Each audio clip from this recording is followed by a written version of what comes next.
Hello, ladies and gentlemen. Welcome to the Post-Collision Post Show. My name is Cresta Star. I'm here with the beautiful, the illustrious SP3. It is June 21st, and we have a lot to talk about. First and foremost, hi, SP3. How are you?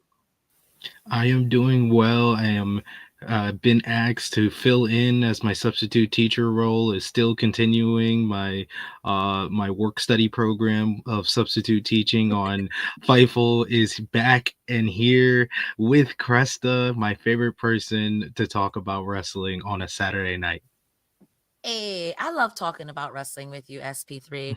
And shout outs to you guys. If you saw me doing a double header, I was on Grab City earlier. And then today, many hours later, we are now doing Collision. What did you think about Collision this evening? I thought it was the best episode of Collision in quite some time. I think that Collision, having to do the back half of the 4 hour shows wasn't always at its peak, and I got questioned by a lot of people because I've been one of the advocates of Collision this year that it's been better than last year, and then people that watched it on Wednesday nights were like, "What are you talking about?" And I'm like, "This is not Collision at its finest. This was Collision at its finest. We got some big moments, some great promos, some good wrestling throughout the night, and closed off with an Athena match, which is always an A+ in my book." I agree. I think Collision tonight was a very watchable episode. Before I knew it, it was 10 o'clock and we were already in the overrun.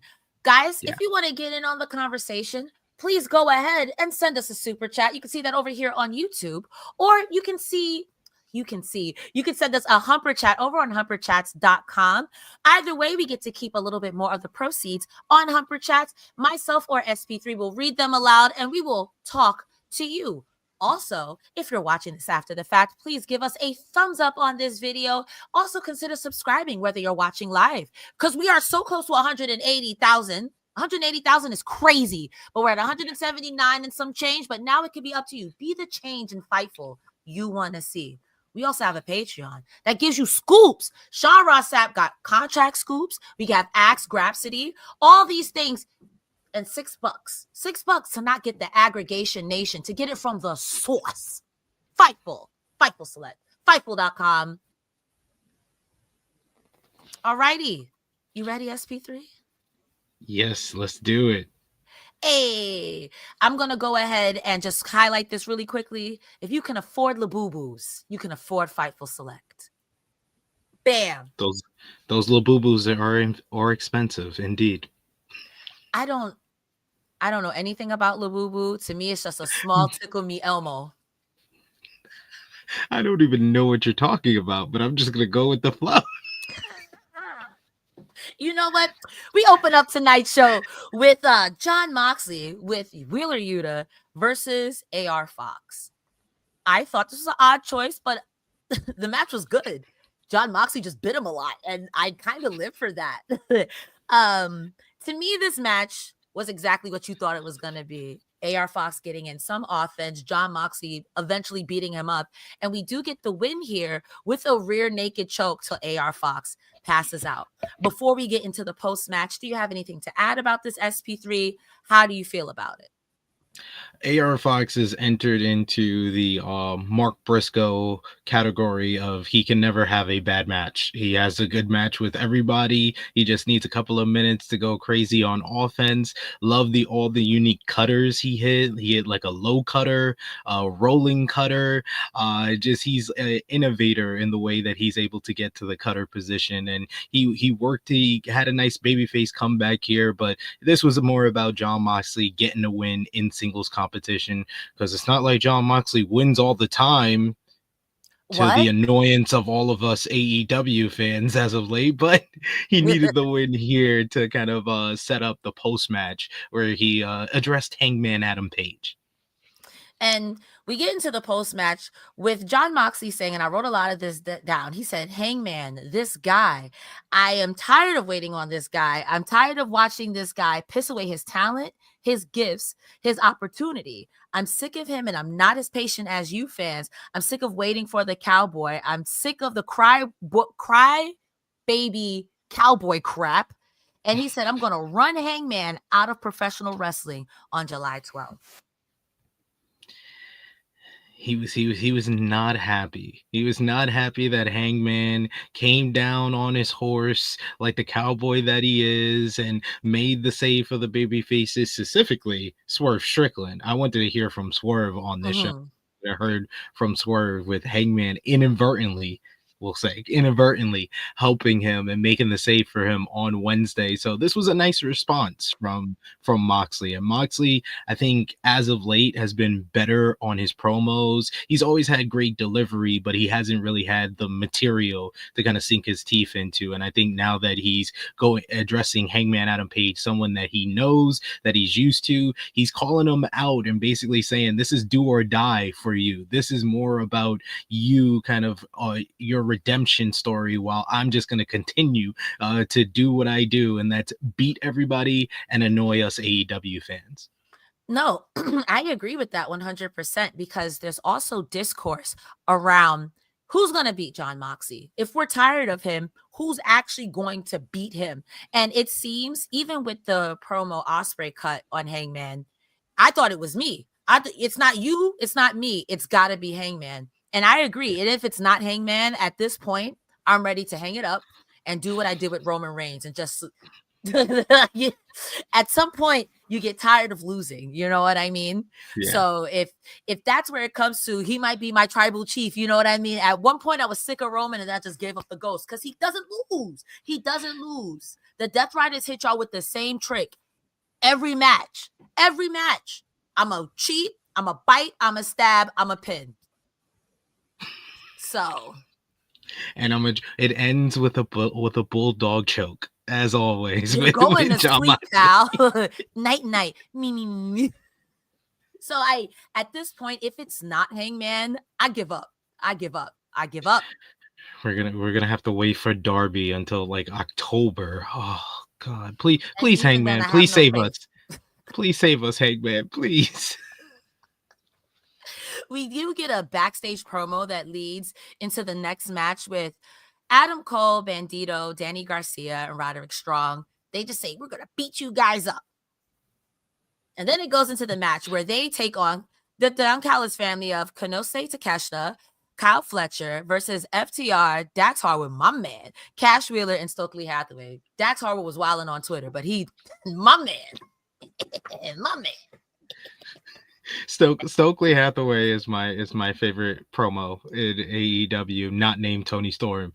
I just enjoy every time he talks backstage. He kicked off the show with the little promo. He's happy Cash Wheeler is back with them. They got Proto Sheeta, and they're gonna beat the baby faces, and then the baby faces kind of had the response. I did like the handshake between Daniel Garcia and Bandito. I did not know that they go to clubs together and they dance or whatever Bandito does.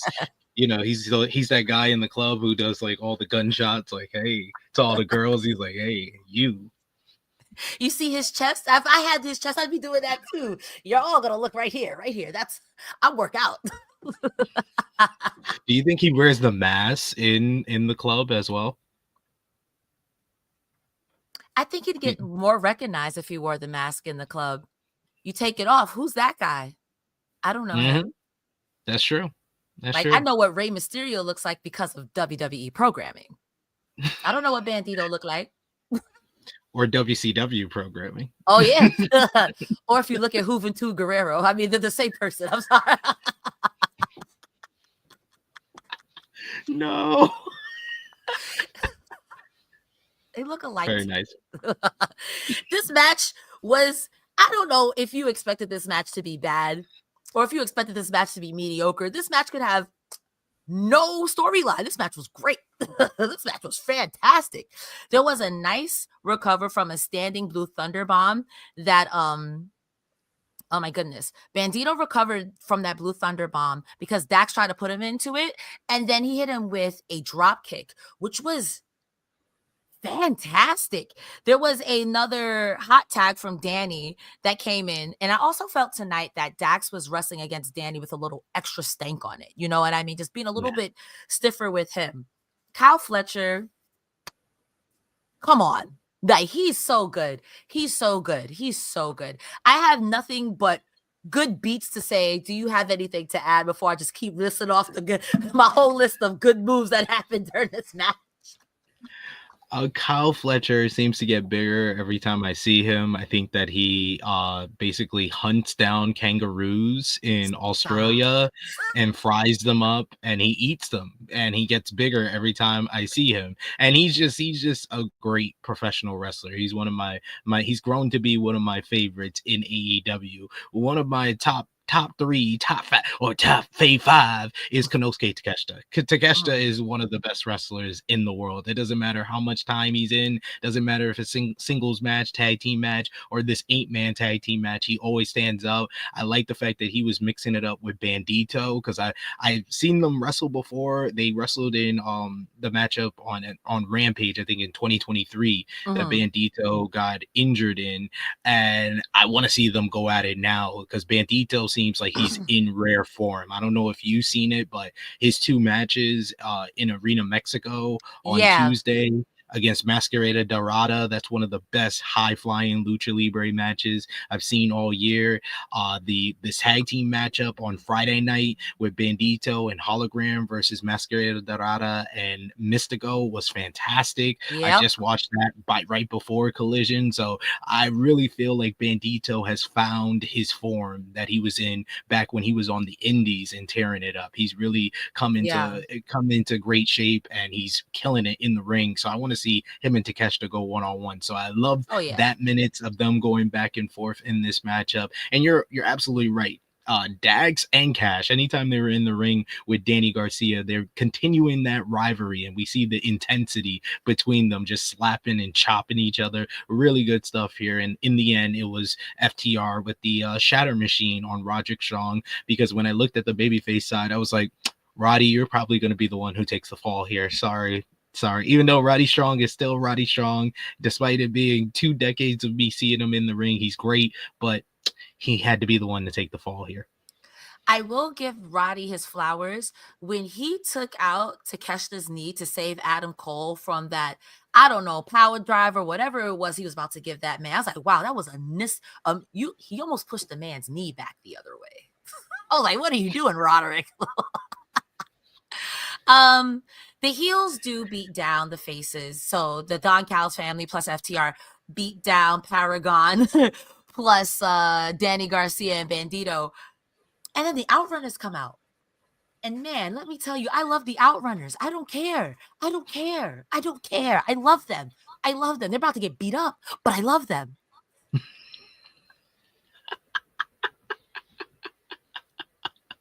I mean, they came out. I love FTR played it off like we're friends. What you guys doing here? We're gonna work out again.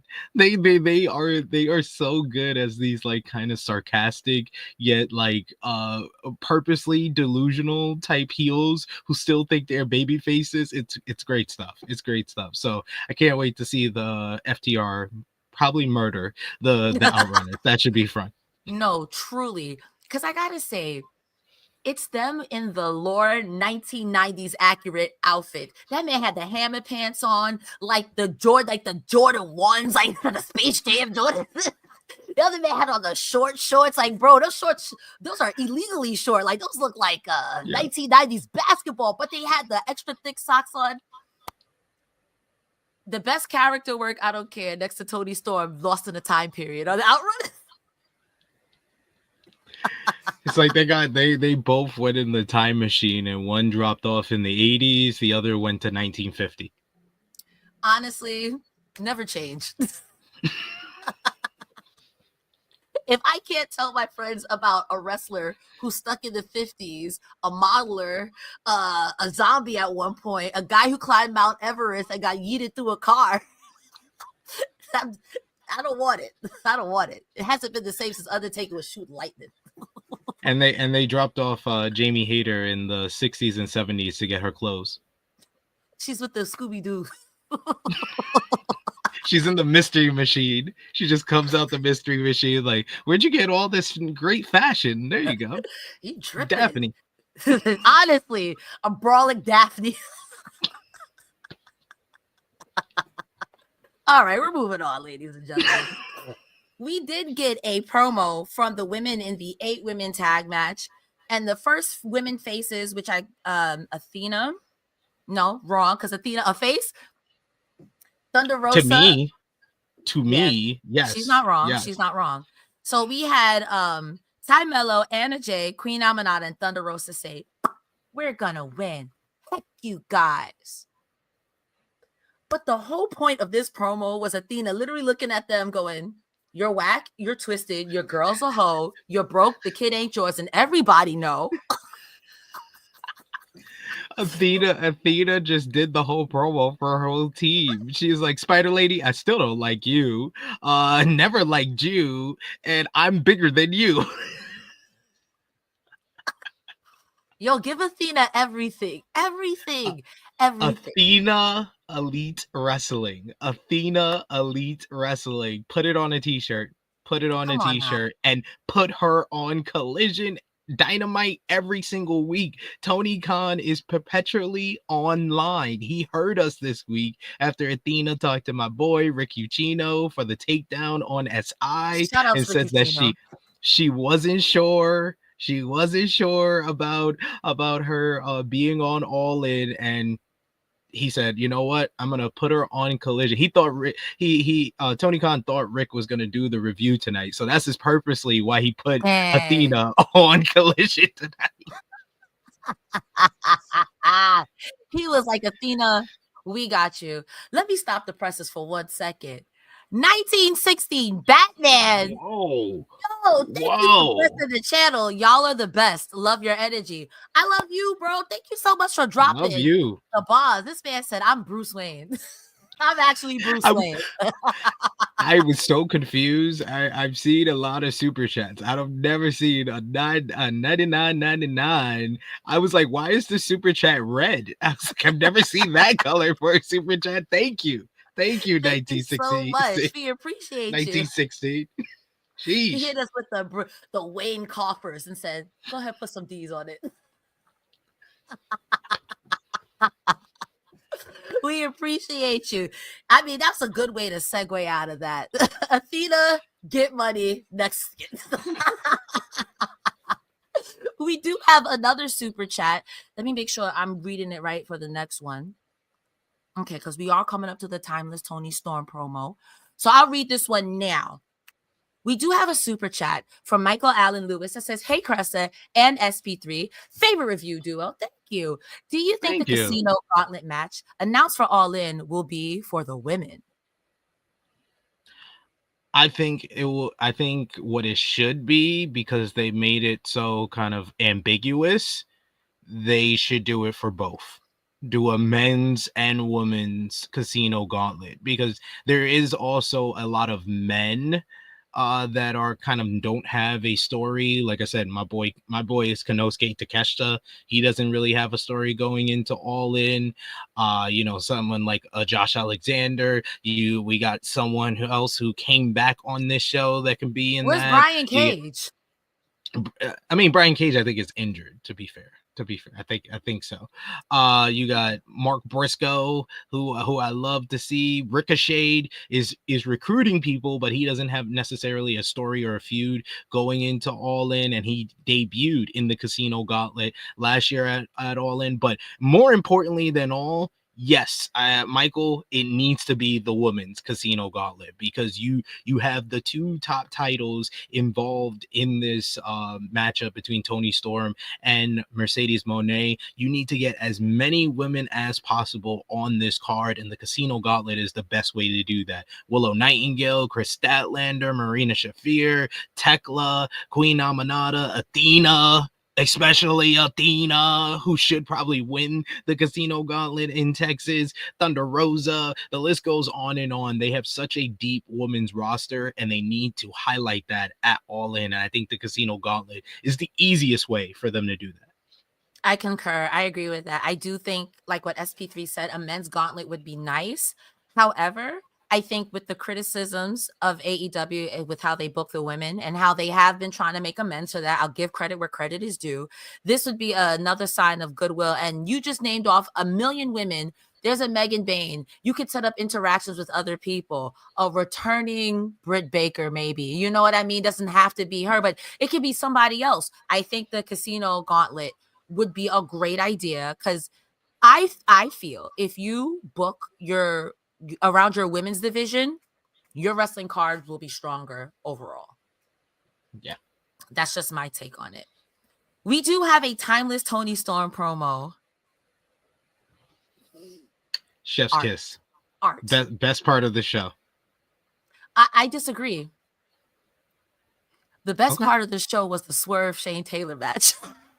I mean, that was the funniest part of the show. I think that this is the best part of the show, but I'm not going to argue with you. They betted on a wrestling match, and it was legit money and Henny involved. So you know that's gonna get high marks from the both of us. So, bro, it's the way they were like, "What you doing, Tony Schiavone?" And Tony Schiavone's like, "I can't be doing this in public, but let me put 100." Wait, we skipping ahead. We have this timeless Toni. Where in the world is timeless Toni Storm? Carmen in the world is Carmen Stormiego.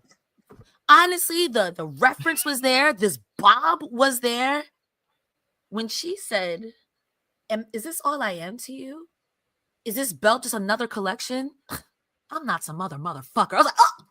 I was like, "Yo, no bleep, no bleep."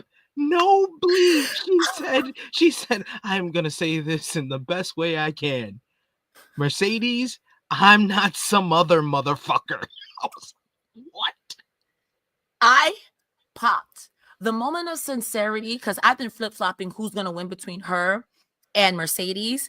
When she said, "One day my reign will be over, and there's no one more deserving than you." I'm like, I could see 7-belt Monet, and out of everyone, it'd be a nice thing. Listen, I live for CEO, but also, when she then said, I'm trying not to laugh. I'm manic, neurotic, erotic, constantly sweaty, bottom heavy, transatlantic whore. I'm like, "Oh, no, she won. She won." It's like bars. Yeah, maybe I see. Transatlantic whore. I see some people got the bleep on TBS or Max. I watch it on Fight, and I did get no bleep, so I'm happy to be international. I'm back to. I got no bleep. He's internationally known on the microphone. He ain't getting no bleep. Man. The way this was shot. The way this was shot. Her doing the final kind of bit of the promo, and she's looking up and she's cutting a promo, her starting off with the hat and everything, then she takes off the hat and she's got the hairstyle like this, the mop going on, and her mop was looking good. Then she takes off the jacket. She the like the cadence of her voice and delivery. She conveys so much nuanced emotion in her promos, yet she plays this kind of unorthodox, weird character that like you said, you can say it's on that level of like one of like the more wacky characters out there, a dead zombie from Death Valley, or a cosmic warrior who came from the sun, and you got the 1950s starlet who's living in 2025, and it comes in black and white sometimes, but if she's wearing a red jacket and a red hat, she's in color. Like, it's just so great, and how she's able to combine the character with a real life story and telling her like how she saw Mercedes and she does that she's the greatest of all time, and for you on July 12th, I'm gonna have to beat you. For you're gonna have to kill me. And she said, if you gonna come at me, I'm the AEW Women's World Champion. I will eat you alive. Bars. Happy Pride, y'all. Happy Pride. I think like this promo, and like I had some people, and this is me saying this as someone that has enjoyed plenty of great promo this year. Like whether it's last night with John Cena's pipe bomb, or the Will Ospreay Hangman Adam Page promo before AEW Double or Nothing. There's no promos that match up with Toni Storm. Toni Storm might be the greatest women's talker in pro wrestling history. Like, no one moves me and makes me feel these things the way that Toni Storm does. Whether it's her revealing that she's always been timeless Toni Storm when she was the rookie, whether it was her talking about an orgy with the women's division after she won the AEW Women's World Championship. She won the Hollywood ending, the promo before the Hollywood ending against Mariah May. Like, you can have in 2025 alone, there is a top 5 Toni Storm promos that probably beat out any men's promo this year. Talk about it. Shake it up. Shake it up. I will say, because I am a Zelina Vega stan, I've heard Zelina getting some people's butts, but I will say she's from New York, and talking shit out here is a love language. So, so I will give Toni Storm her absolute flowers. I would love 7 belts Monet, but if that doesn't happen, I'm not mad about it. Because also, too, I was one of those people who are like, okay, but after we do Timeless Toni Storm, and she does it with Blake Monroe, where does she go from here? Because it kind of felt like one needed the other. And now that's simply not the case. Not the case at all.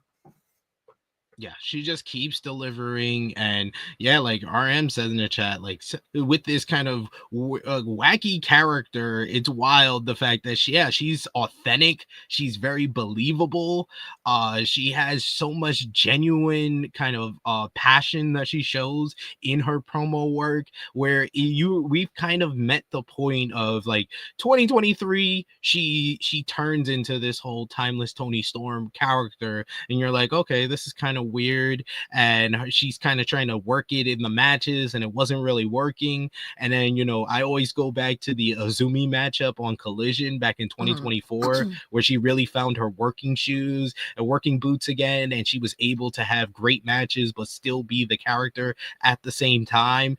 And but we finally met the point where we are kind of getting Toni Storm story mixed with the timeless character. Yeah. And I think that it's just made her promo work, her character work on another level. And she's still putting on fantastic matches. The Hollywood ending is still a top 3, top 2 match of the year so far. She had a great match with Megan Bayne. She's about to have a match of the year candidate with Mercedes Moné. No doubt in my mind about it. So she's a wrestler of the year candidate right now. Absolutely. Timeless Toni Storm. Like, the only way this could get better for me is if Toni Storm, Mercedes Moné, and Athena just somehow universed in that. Book it. Just book it. Our next match is a mixed trios match. Yeah. We got Hologram, Willow Nightingale, and Mark Briscoe versus MXM, which consists of Mansoor and Mason Madden, with Taya Valkyrie and Johnny TV. I don't know about y'all, but for me, this match was fan service. I lived, I died. This was silly. This was perfect. I loved it. MXM, I want them on my TV all the time. I don't care. Their intro with the touching tips and then these two kissing, I was like, get this off my screen. I like it. This is, I don't know what you expected. The Froggy Bow gets the win. Do you have anything to add?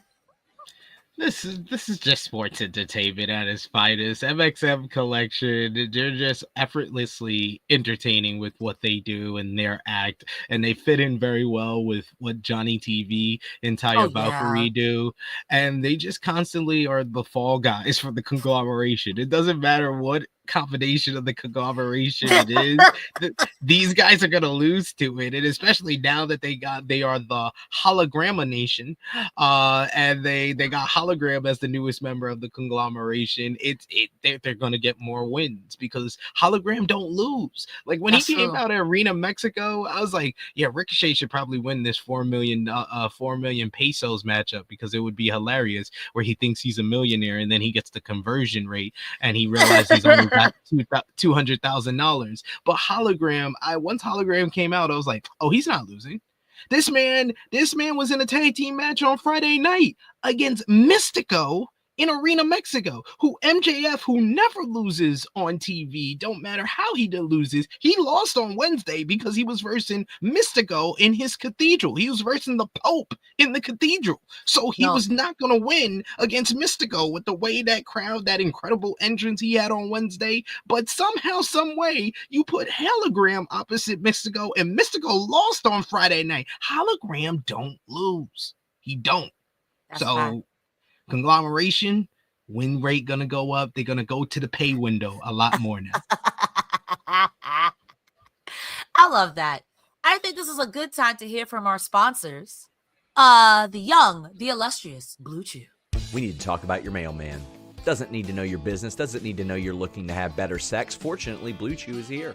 It arrives in a discreet package. But let's get back to the start. Maybe you want that performance, that edge in bed. Blue Chew has you covered. So, here's the deal. You take their online consultation, and if approved, you get a chewable with the same active ingredients as Viagra and Cialis for a fraction of the price. Not just that, no awkward doctor's visits in person, no waiting in line at the pharmacy.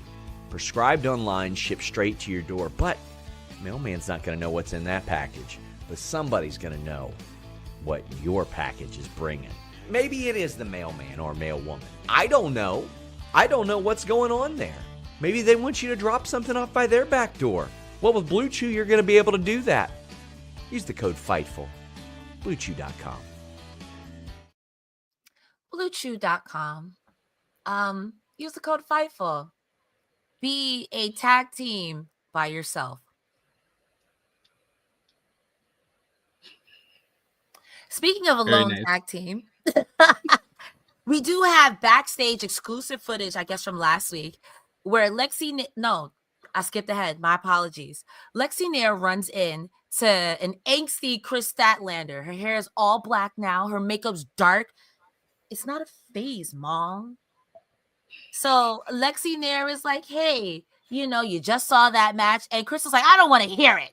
Everyone was talking about other people. When am I getting booked? What about me? What about Jujubee? Then here come Wheeler Yuta.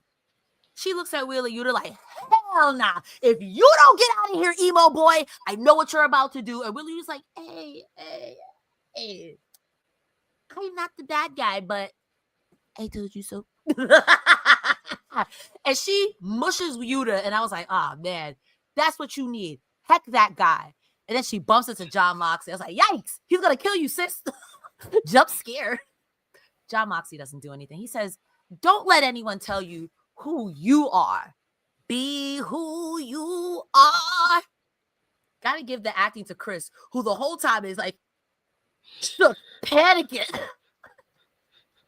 Okay? Against Jon Moxley, he be hitting women. It's up. It's up for anybody.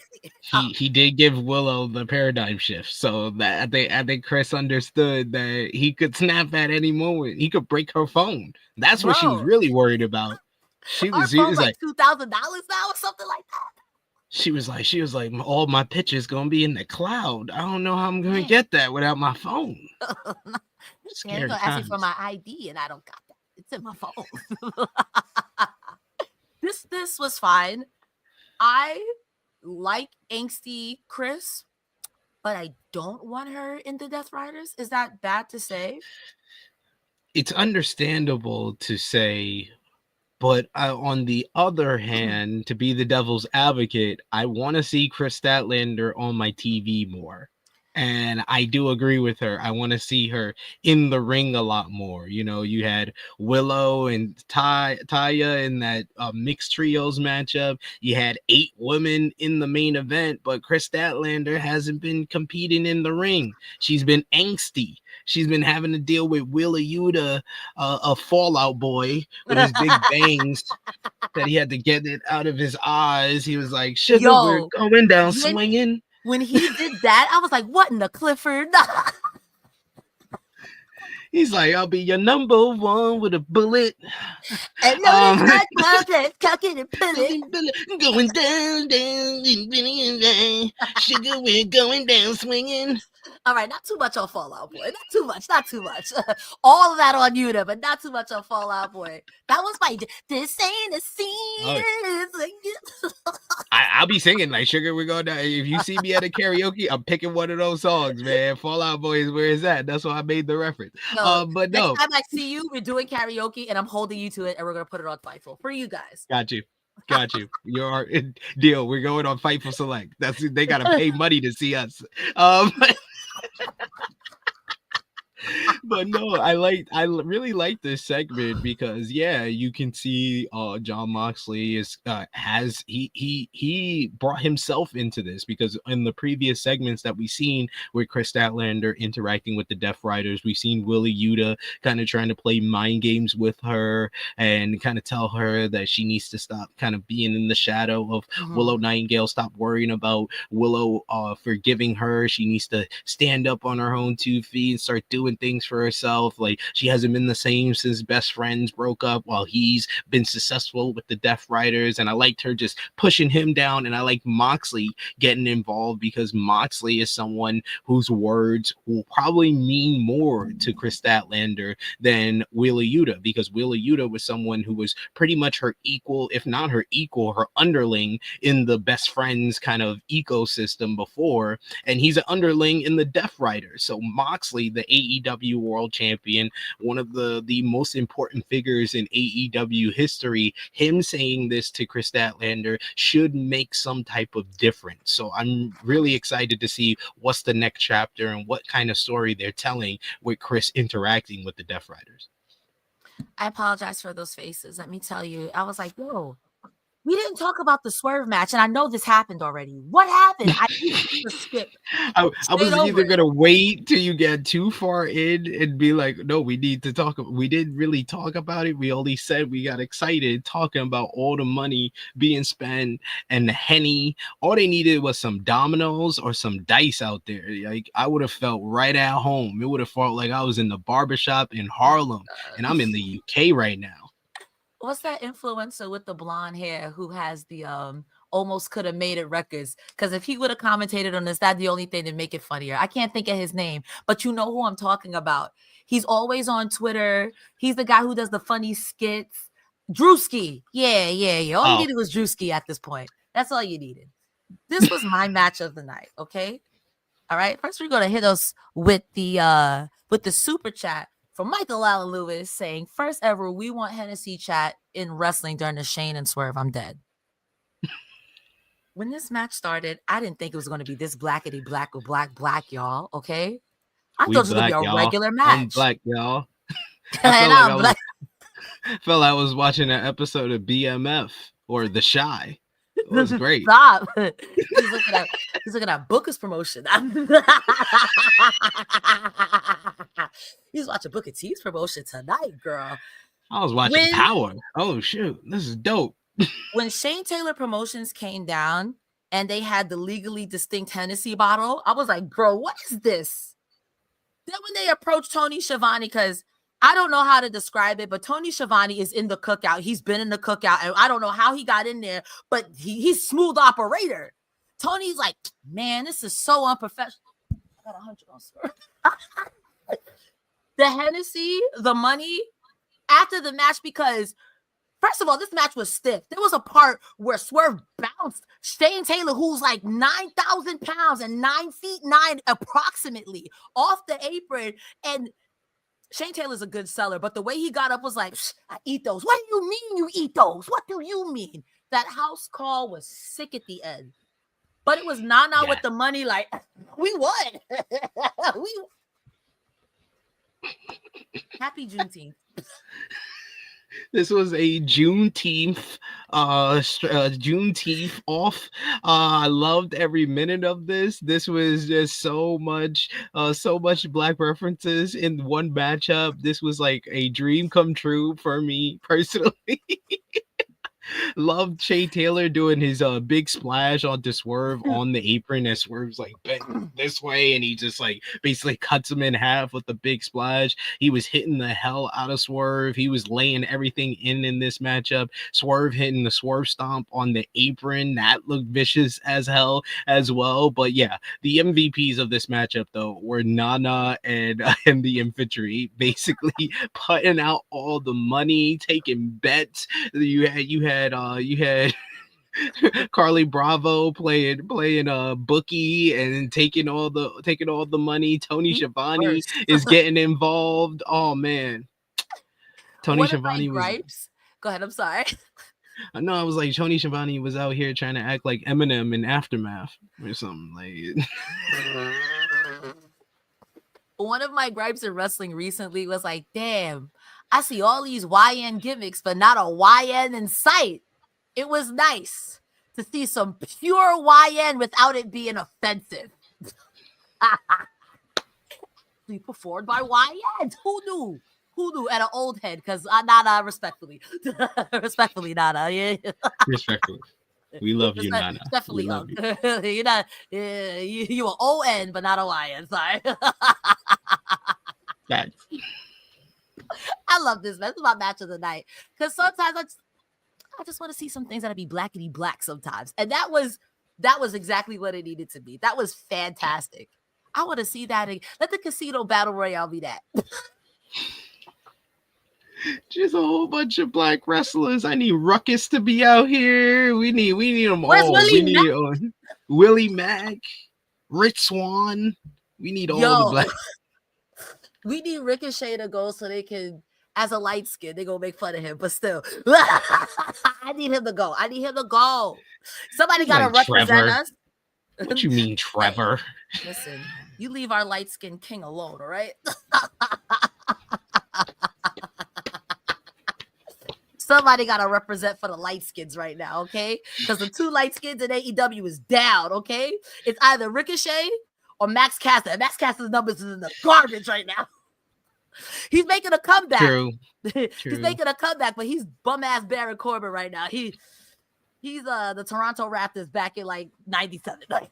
we need someone to come out with Tim's on. They're just everything. That's Shane we Taylor. need it all. That is Shane Taylor.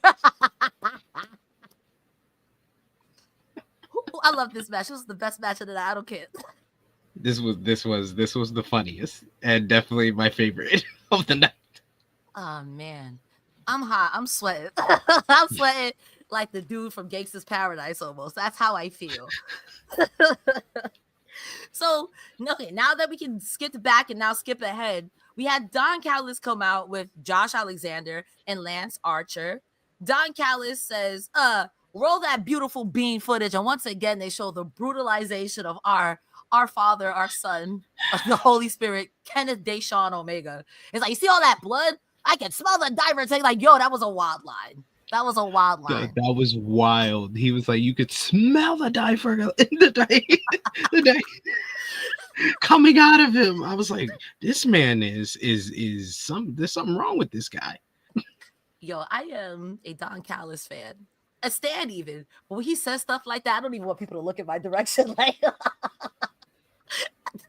he says, let me introduce you to the newest member of the Don Callis family, Kazuchika Okada. Makes sense. They had that little interaction before, and I was like, ain't no way. And I think this gives Okada a direction, because you can't just keep doing this to that to people every week. You know what I mean? This is straight up like Kevin Durant joining the Golden State Warriors. Like, they don't need him. They don't need Okada. Yeah. They got Steph Curry. They got Draymond Green. They got all these good players. They got Klay Thompson. Like, what do you need Kazuchika Okada? You got 97, 98 Bulls. What are you doing? You got the dream team. What do the 96, 98 Bulls need with David Robinson? What are we doing? What do you mean you signed another Michael Jordan? How'd you find another one? Why do you need another one? I mean, this was good, but Don Callis says, hey, now when you get beat up, let it be known you're going to have no friends. I took all your friends. Nobody likes you. And here come Mark Briscoe. And I'm like, damn, I like you, Mark Briscoe, but don't get jumped. Don't get jumped because they're gonna jump you. They're gonna jump you. They're gonna jump you. I don't like that. That the disrespect of Mark Briscoe has got to stop at some point. Mark Briscoe comes out and says, "That's not cool. I'm gonna be his friend." But that's not his only friend. And I'm like, who's his other friend? And then the music hit. And I was like, I wanted to cry beautiful tears of just, how could we forget Kota Ibushi? I was like, wait, they didn't get his friend. They got his golden lover. They got his lover, his boo thing, his soulmate. Oh my God.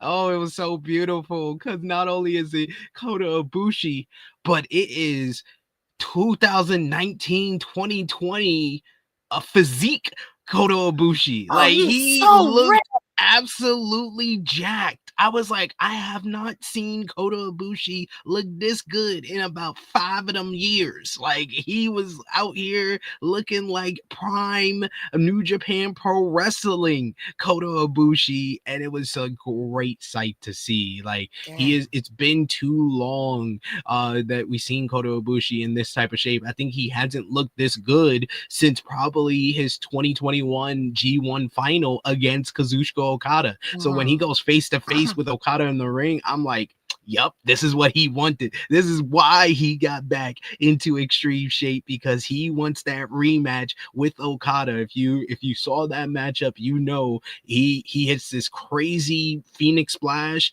and Okada moved out the way, and on impact on the mat, he like tore his rotator cuff or tore his shoulder out of the socket, and he was done. His career has not been the same since that one spot. He's gone through injuries, gone through so much in his career. He had the ankle injury in 2024, and now he's back and he looks in prime shape. So glad to see Kota Ibushi back, and this just gives him even more juice to the Okada Omega 5 matchup coming up at All In, because now you don't have to rush Kenny Omega back, because now you can get Okada into game shape, because he can face Kota Ibushi on the road to All In. No, absolutely. And maybe this is just me being a little bit of a hater, but count your days, Kyle Fletcher. Because if anyone's going to stop your little winning streak, it'll be this guy. Because I could see Okada beating Kenny Omega. I could see that. But I could also see in trade, Kyle Fletcher's winning streak get stopped by Kota Ibushi. And that match is going to... Yes, sir. Yes, sir. Yes, sir. Like the crowd was chanting holy shit when Okada and Ibushi were in the ring. And once they started trading strikes, I was like, bro, I wasn't a New Japan fan back in the day. But if I was seeing this now, I know you eating good.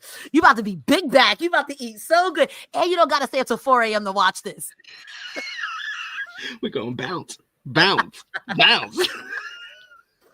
So this, I cannot wait to see how this turns out. I know who wins. Us, the fans, me, you. We win. Because not only that, because after All In, we're going to get the Golden Lovers back together. The greatest love story in pro wrestling history since Macho and Liz reunited at WrestleMania 7. I still get chills every time I think about 2018 when they got back together. They hugged in the middle of the ring, tears going down the eyes of all those Japanese fans in New Japan Pro Wrestling after Kenny was betrayed by Cody and Kota Ibushi came to rescue his boo thing. He had that old thing back. No heroin tracks. Oh my God. I can't wait. Sports and things took it out of my mouth. I'm thinking of Golden Lovers versus the Hurt Syndicate. What a time to be a wrestling fan. Run back, Golden Lovers and the Young Bucks. We can get some Golden Lovers and FTR. Come on, give me all of that. Takeshita and Fletcher versus the Golden Lovers. Josh Alexander versus the Golden Lovers versus Proto Sheeta. Give it to me. 5 stars. 5 stars off the rip. And Mike Speedball Bailey versus the Golden. I need this. Tony Khan, don't play with me. Golden Lovers versus Jet Speed. Yes. Golden Lovers versus Athena, and she beats both of them. This is the end game. You're thinking end game. There you go. This is there the you way. go. We go to commercial after that. But when we come back from commercial, I don't know what was happening, but the learning tree and the workhorsemen, somebody was fighting over the last pudding cup. I don't know what happened. They were fighting. It spills outside, and it culminates with Big Bill. I think he puts JD through a bed of chairs. I was like, hey, yo, I don't even know what happened. Big Bill was about to tell us what happened. And here comes Christian Cage and the patriarchy. First of all, shout out to Mama Wayne. That outfit ate. Okay? Christian Cage does, local town heat. You guys suck. The only good things to come out of here is the Wayne. So shut up while I conduct my business. He said, I don't mind you guys brawling, but when you eat up my airtime, then I have a problem with it. I was like, okay. I love the justification.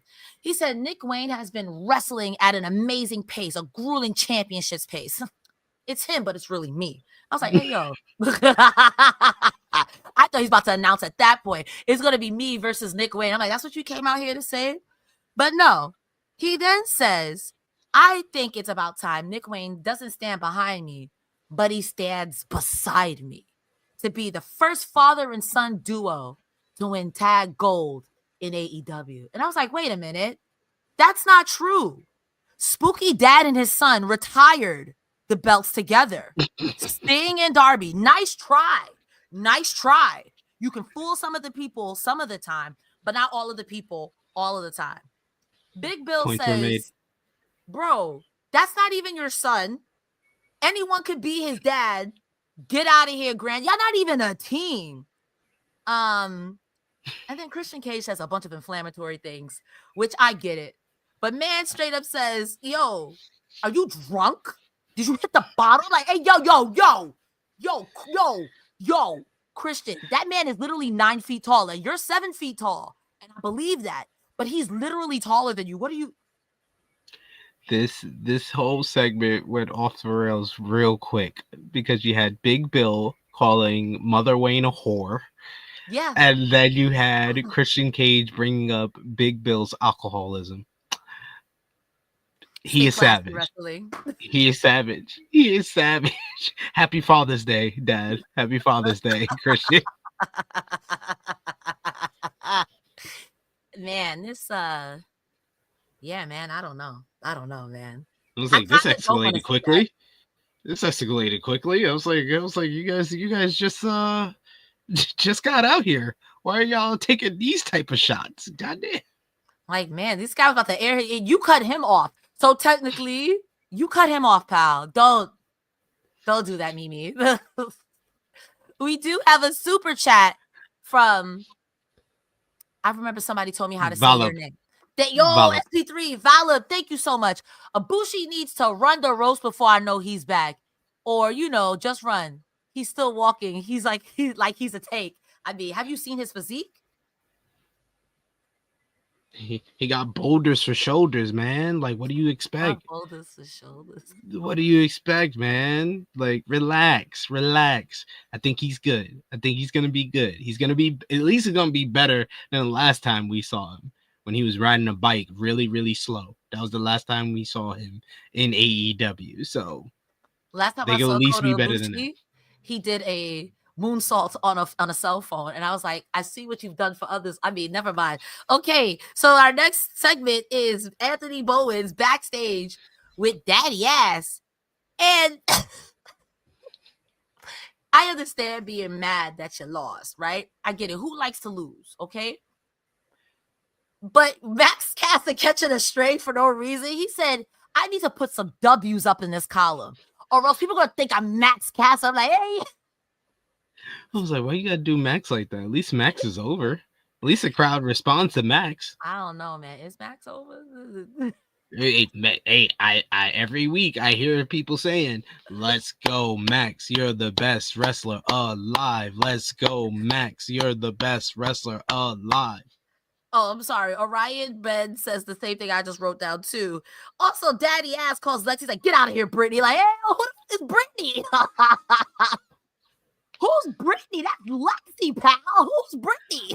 I was like, you know her name. Don't do that to And if that that's her young lady. shoot name, hey, yo, we're using code names out here, Dr. Strange. Oh, I didn't know. My name's Spider-Man. I didn't know we were using code names out here. Damn, 2 people catching 3 people. Because who's Brittany? So I think he's calling her Britney Spears. I don't know. That was strange. Leave Brittany alone. Oh, man. And when it comes to Max Caster, I'm like, damn. We had joked and said that the best way for Max Caster to get over at this point is to do the bum ass Baron Corbin thing. And he low key is.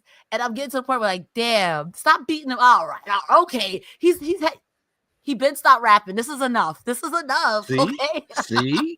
See, he's doing well in his role. I've always thought that Bowens was the better in-ring performer, but he just hasn't figured out the character part of it. And that's why they made such a great tag team. They were basically the modern day version of the New Age Outlaws. The reason why the Outlaws were put together is they were yin and yang. Road Dogg was really good on promos. Billy was really good in the ring. You just put them together and they made an excellent tag team. And it was similar with the Acclaim, where Bowens was really good in the ring, Caster was really good on the mic. That's a really apt comparison. Yeah, they fit like a glove, because the other person's strength is the other person's weakness. So putting them together, they're a perfect tag team. And separating them, we are seeing the flaws in both of them. I'm gonna say this, not you changing my mind on the Acclaimed with that comparison, because I specifically think of the ladies and gentlemen, boys and girls, children of all ages. I think of that, and then I think of, yo, listen. Because in the beginning, it was hitting. It was kind of corny, and then it was hitting until it wasn't. So I will look at me changing my opinion like a wrestler. I'm a flip flopper. I'm sorry, I can't change my opinion. I say I hate them to the death. I'm sorry. You can't change your mind as a wrestling fan. I'm sorry. It's true. After this, let me make sure I didn't skip anything this time. We do have a tag match between Speedball, Mike Bailey, and Kevin Knight versus the Gates of Agony, Bishop Khan, and Toa Leoa. Is it Toa Leoa? Okay, yeah. Toa Leoa. Leona, yeah. Leona or Leoa?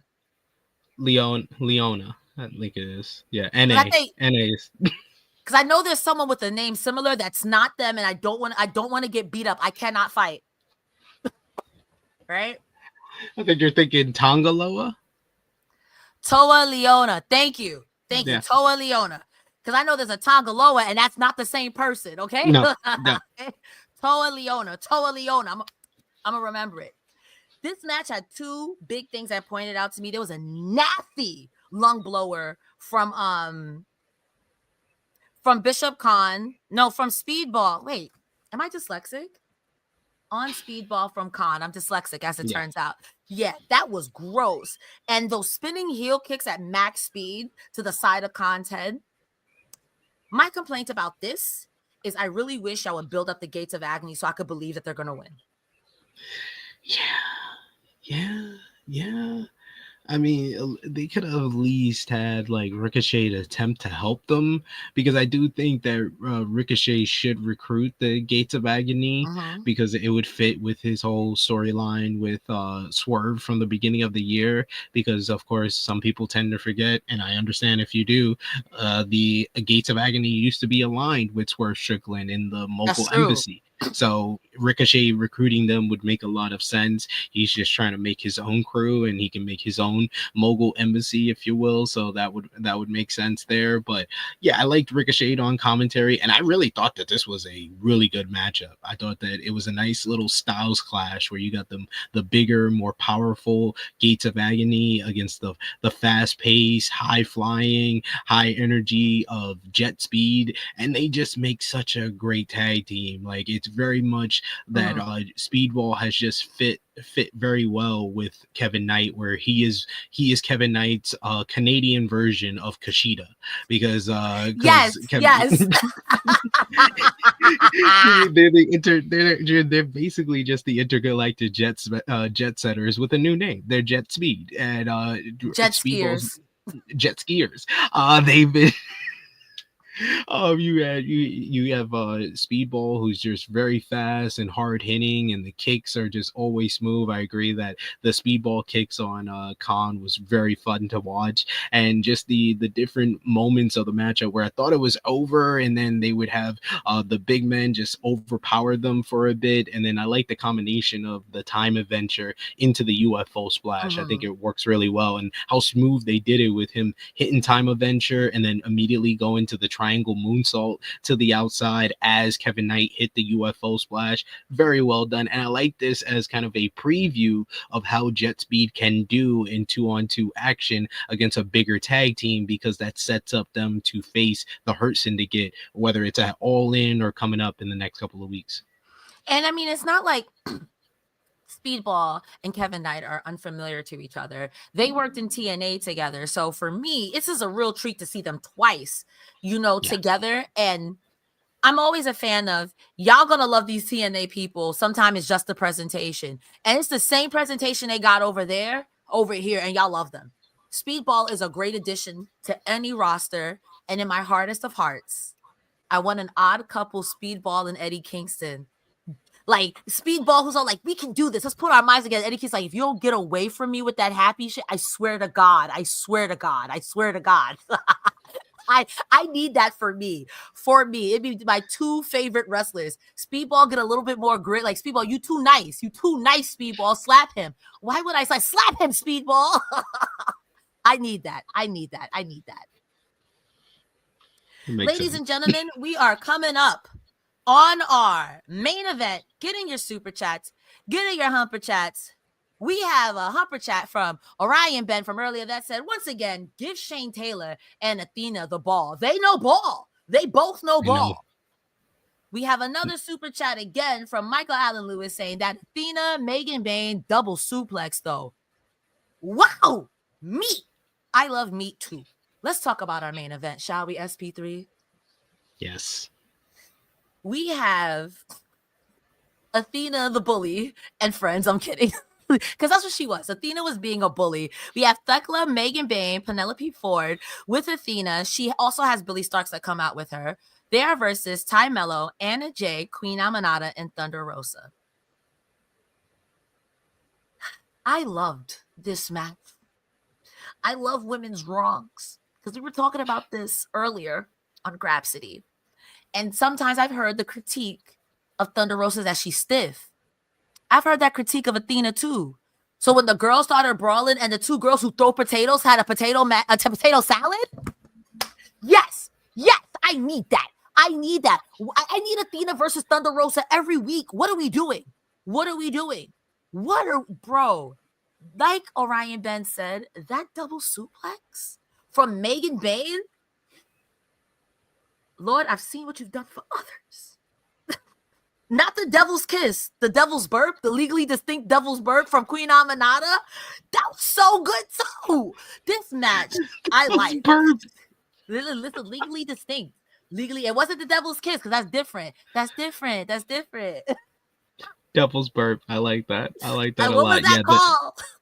The German suplex by Megan Bayne. It just, every time I see her hit that, I'm just like, why is this woman not like AEW or AEW Women's World Champion or TBS Champion? She's just an absolute monster. You can make her the top monster heel in AEW, and everybody she can rip through. The way that she just overpowers anyone she's in the ring with is just amazing to watch. Love the spot where both Megan Bayne and Athena did a Samoan drop and fall away slam at the same time on all four of their opponents. Like you said, Athena and Thunder Rosa was the dream matchup I didn't know I needed until I seen it for the first time. When I saw it in Warrior Wrestling back in like 2022 when Athena first left WWE and she was on the indie scene, I got to see her mixing up with Thunder Rosa. I was like,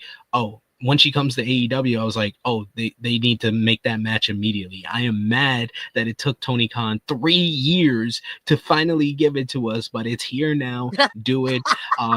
We had on True Hill Heat earlier today, lyric wrestling on there, and she suggested she wants to see Athena versus Thunder Rosa at All In, and I wouldn't mind that at all. Yes. Both women are from Texas. The Ring of Honor Women's World Championship. Athena's had it for 900 days, one of the greatest title reigns in women's wrestling history. Why not give them that opportunity? If you're not going to do a women's casino gauntlet, then give us Athena versus Thunder Rosa, because I think that Athena is the person that can bring the Thunder Rosa of 2021. Prime Thunder Rosa, her Charizard version, her fully evolved version of Thunder Rosa was 2021 Thunder Rosa, when she was one of the most popular women's wrestlers in the world. And I think that Athena is the type of person that can bring that out of her. Toni Storm at times have brought it out of her, but I think Athena can bring us back to the prime Thunder Rosa, and just them just slapping the taste out of each other's mouth, throwing bows,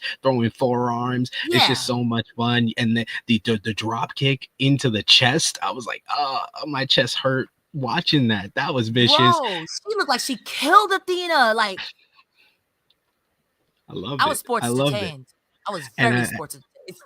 I enjoyed the finish as well, with Red Velvet trying to gain favor with Athena. Athena Elite Wrestling. She wants to be on Athena or Elite Wrestling more often, so she helped out Athena get the win in this matchup, and it sets up the Global Wars tag team matchup from Arena Mexico with Thunder Rosa teaming with Persephone against Athena and Red Velvet. And this was actually for the first time in a while, you actually gave people with this finish where it really sets up that tag team matchup a reason to watch Ring of Honor. They rarely do that on AEW, give you a reason to be like, hey, maybe I should watch Ring of Honor if I want to see this feud continue between Athena and Thunder Rosa. No, absolutely. I think what you said about the casino battle royale, if they don't do that, to have these two Texas girls have a battle in Texas, I think that's a missed opportunity. That match ain't going to be no taller than 5'7", two planktons going crazy, but it's going to be one of the best matches, bro. And tell me I'm wrong. Yo, add Jordan Grace to that mix. It's the same thing. Yo, just muscle mommies killing each other. And I'm here for it. I support women's wrongs. I support it. I'm here.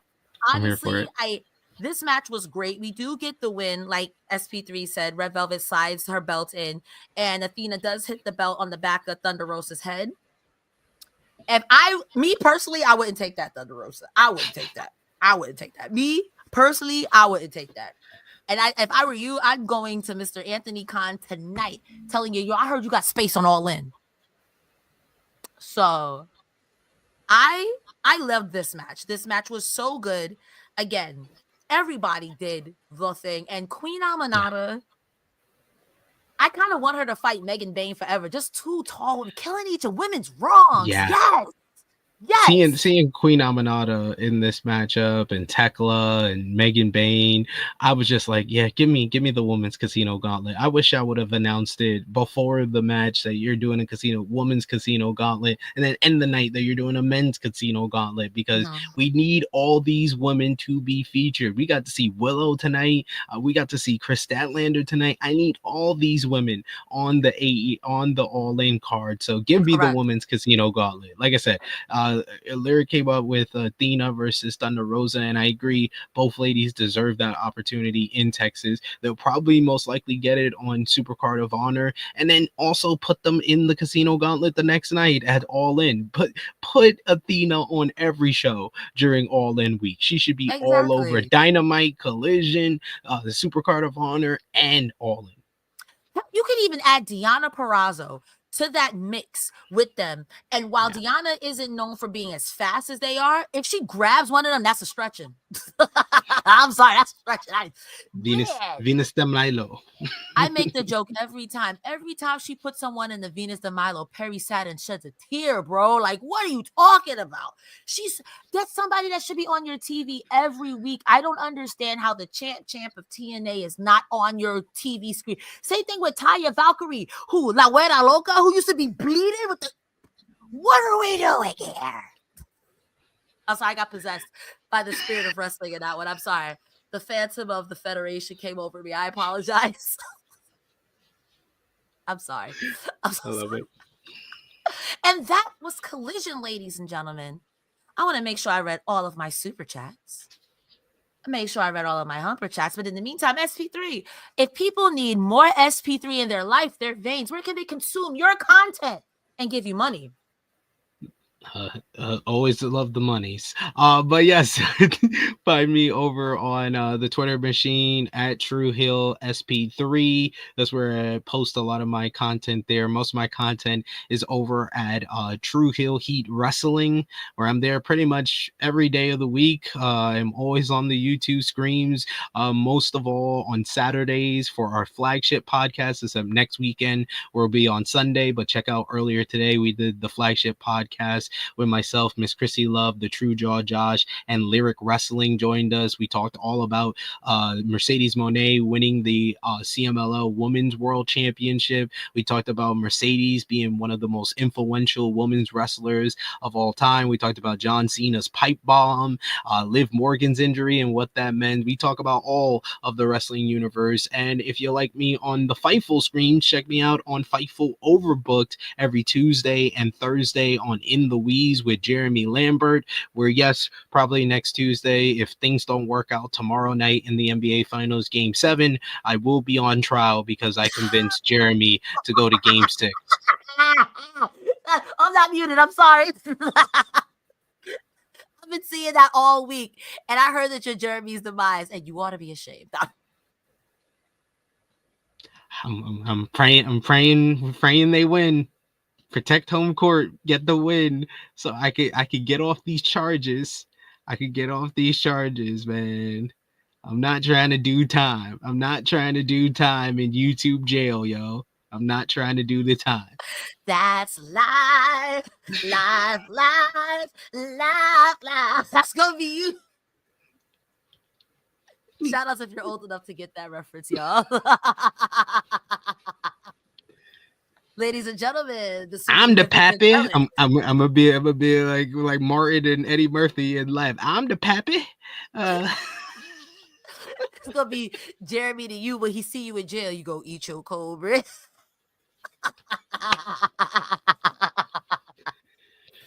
Ladies and gentlemen, my name is Cresta Star. You can see me every Thursday and every Saturday here over on Fightful. We're covering TNA and AEW, respectively. I am here with Joel Pearl on Thursdays, and it'd be a combination of SP3, Iridian, Rick, and Sean Ross Sapp on Saturdays. We're out here. We're out here. Sometimes I'm on Grapsity. Sometimes I ride slow. Sometimes I'm riding quick.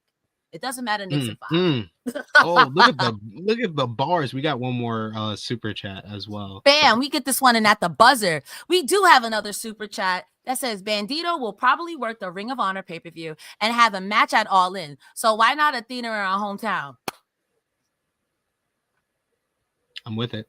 I agree. Athena better be on that All In card or we're gonna have problems. You're gonna pay for your crimes, Tony Khan. I'll walk to your no, I won't. Let me make my fake threat, okay? Let me make my fake threat. Let me be clear here. This is fake, okay? I'll walk to your house and I'll knock on your door politely and be like, yo, what the fuck, dude? And when you say you're calling the cops, I'm running. You're like, how did you find my home? I'm out of there. She's a runner. She's a track star. We're running out of here, guys. Thank you so much for being here. For myself, SP3, take care of yourself and each other. Your butt looks nice. Hope you find $20 on the floor. See you next Saturday. Bye. We're going down, and it really alright.